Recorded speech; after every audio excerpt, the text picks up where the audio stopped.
ख़बर शामिल कई पिया उमरकोट गुज़िरियल ॾींहुं चोटियारू शहर में क़त्ल थियल 3 ॼणनि वारे वाक़े ख़िलाफ़ सरवरी जमायत जे सॾ ते एहतजाजी मुज़ाहिरो।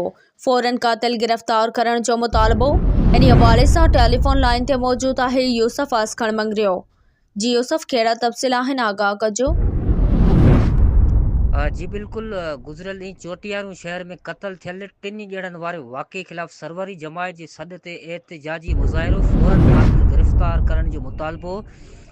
गुज़िरियल ॾींहुं चोटियारू शहर में झेड़े में क़त्ल थियल 3 ॼणनि वारे वाक़े ख़िलाफ़ सरवरी जमायत जे सॾ ते सैयद ज़ुल्फ़कार शाह, डॉक्टर सालिक सुमरो, अब्दुल सत्तार रुंजो, मुमताज़ राजड़, मोहम्मद हुसैन कुंभार ऐं ॿियनि जी अॻुवाणी में प्रेस क्लब उमरकोट आॾो ॿाहिरियां एहतजाजी मुज़ाहिरो करे सख़्त नारेबाज़ी कई वई।